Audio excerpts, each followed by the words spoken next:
Hey, Chapter 4 of The Giver.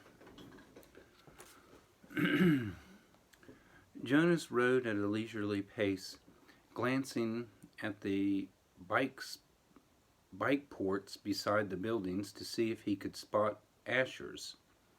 He didn't often do his volunteer hours with his friend because Asher frequently fooled around and made serious work a little difficult. But now, with 12 coming on so soon and the volunteer hours ending, it didn't seem to matter.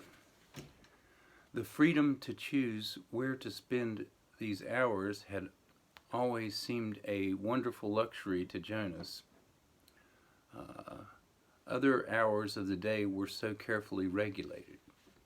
He remembered when he had become an 8, as Lily would do shortly, and he had been faced with that freedom of choice. The 8s always set out on their first volunteer hour a little nervously, giggling and staying in groups of friends. They almost invariably did their hours on recreation duty first, helping with the younger ones in a place where they still felt comfortable. But with guidance, as they developed self-confidence, the maturity, they moved on to other jobs, gravitating toward those that would suit their own interests and skills. A male, 11, named Benjamin, had done his entire nearly 4 years in the rehabilitation center, working with citizens who had been injured. It was rumored that he was skilled now as the rehabilitation directors themselves, and that he had even developed some machines and methods to hasten rehabilitation. There was no doubt that Benjamin would receive his assignment to that field and would probably be permitted to bypass most of the training. Jonas was impressed by the things Benjamin had achieved. He knew him, of course, since they had always been group mates, but they had never talked about the boy's accomplishments because such conversation would have been awkward for Benjamin. There was never any comfortable way to mention or discuss one's successes without breaking the rule against bragging. Even if one didn't mean to, it was a minor rule, rather like rudeness, punishable only by gentle chastisement. But still, better to steer clear of an occasion governed by a rule which would be so easy to break. The area of dwellings behind him, Jonas rode past the community structures, hoping to spot Asher's bicycle parked beside one of the small factories or office buildings. He passed the child care center where Lily stayed after school and the play areas surrounding it. He rode through the central plaza and the large auditorium where public meetings were held. Jonas slowed and looked at the name tags on the bicycles lined up outside the nurturing center. Then he checked those outside food distribution. It was always fun to help with the deliveries, and he hoped he would find his friend there so they could go together on the daily rounds, carrying the carons of supplies into the dwellings of the community. But the family found Asher's bicycle leaning as usual. But he finally found Asher's bicycle leaning as usual, instead of upright in its port as it should have been, at the house of the old. There was only one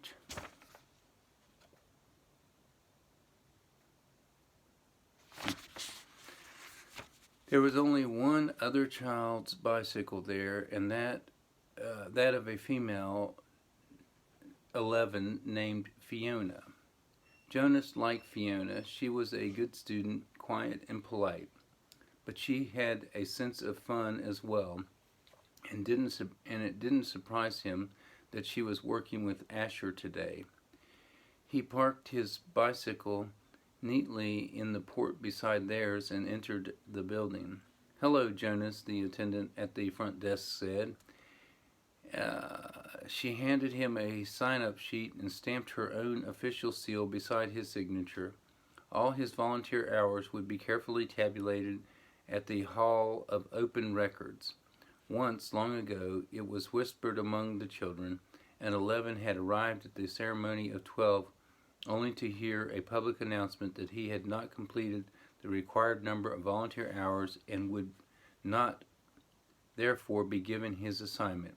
He had been permitted an additional month in which to complete the hour and then given the assignments privately, with no applause, no celebration, a disgrace that had clouded his entire future. "It's good to have some volunteers here today," the attendant told him. "We celebrated a release this morning, and that always throws the schedule off a little, so things get backed up." She looked at a printed sheet. "Let's see, Asher and Fiona are helping in the bathing room. Why don't you join them there? You know where it is, don't you?" Jonas nodded, thanked her, and walked down the long hallway. He glanced into the rooms on either side. The old were sitting quietly, some visiting and talking with one another, others doing handwork and simple crafts. A few were asleep. Each room was comfortably furnished, the floors covered with thick carpeting. It was serene and slow paced, unlike the busy centers of manufacture and distribution where the daily work of the community occurred. Jonas was glad he had, over the years, chosen to do his hours in a variety of places so he could experience the differences. He realized, though, that not focusing on one area meant he was left with not the slightest idea, not even a guess, of what his assignment would be. He laughed softly, thinking about the ceremony again.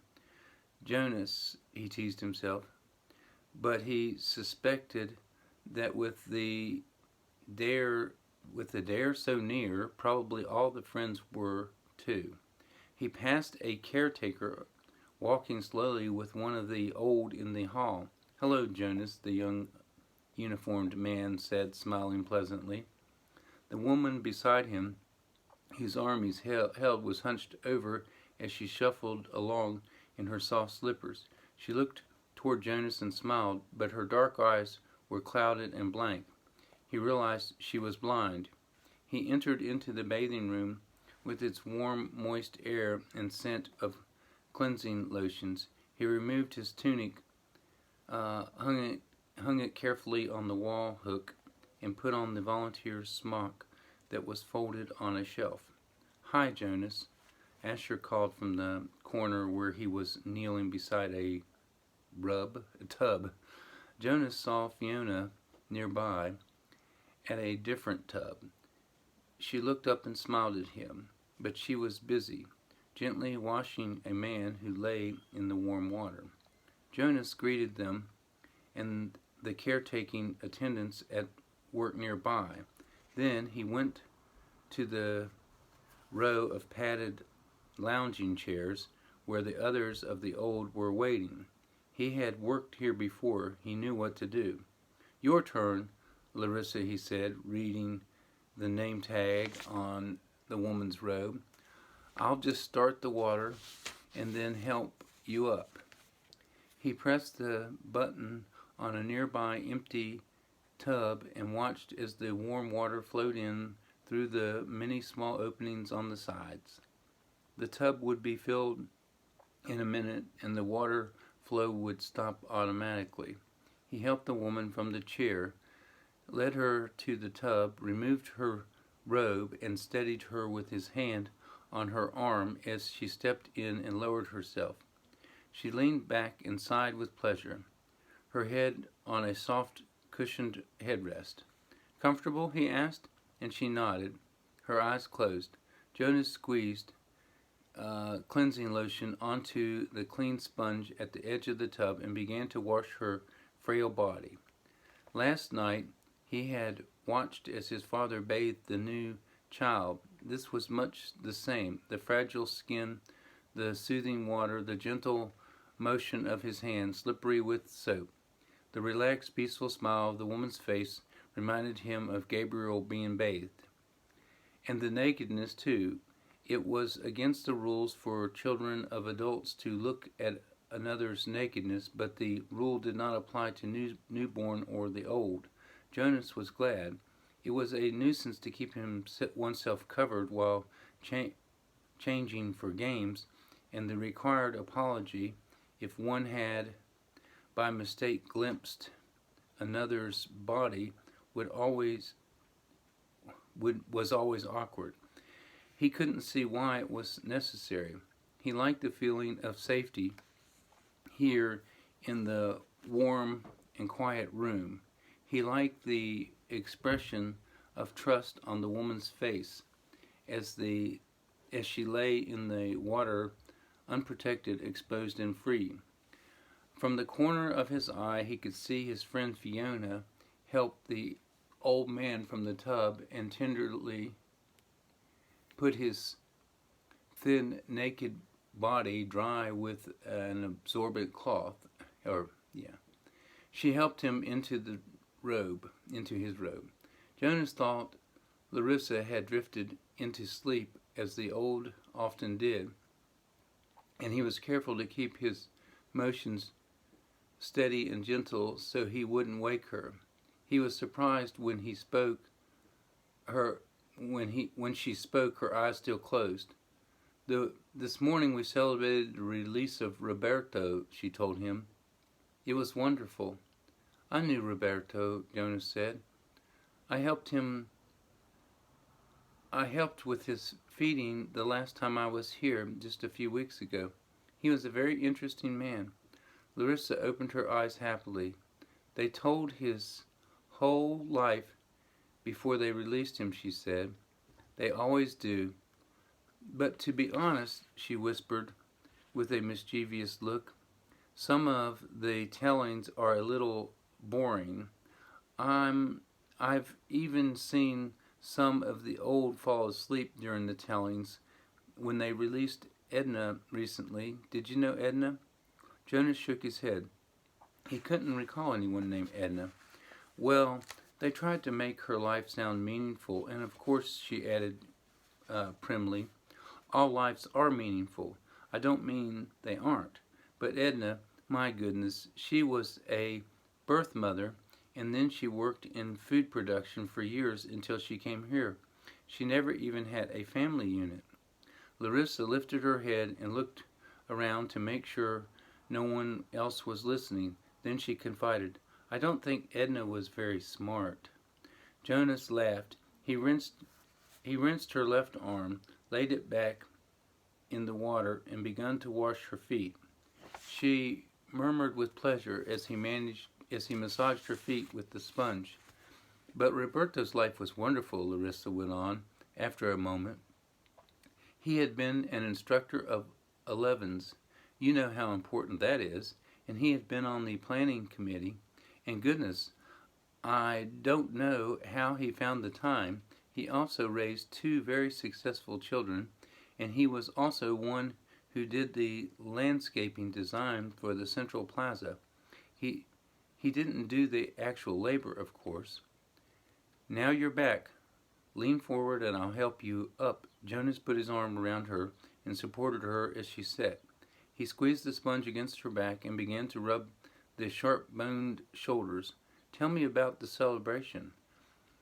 Well, there was the telling of his life. That is always first. Then the toast. We all raised our glasses and cheered. We chanted the anthem. He made a lovely goodbye speech, and several of us made little speeches wishing him well. I didn't, though. I've never been fond of public speaking. He was thrilled. You should have seen the look on his face when they let him go. Jonas slowed the strokes of his hand on her back thoughtfully. Larissa, he asked, what happens when they make the actual release? Where exactly did Roberta go?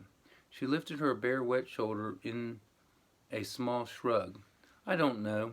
I don't think anybody does except the committee. He just bowed to all of us and then walked, like they all do, through the special door into the releasing room. But you should have seen his look. Pure happiness, I'd call it. Jonas grinned. I wish I had been there to see it. Larissa frowned. I don't know why they don't let children come. Not enough room, I guess. They should enlarge the releasing room. We'll have to suggest that to the committee. Maybe they'd study it, Jonas said slyly, and Larissa courted with laughter. Right, she hooted, and Jonas helped her from the tub. Thanks a lot.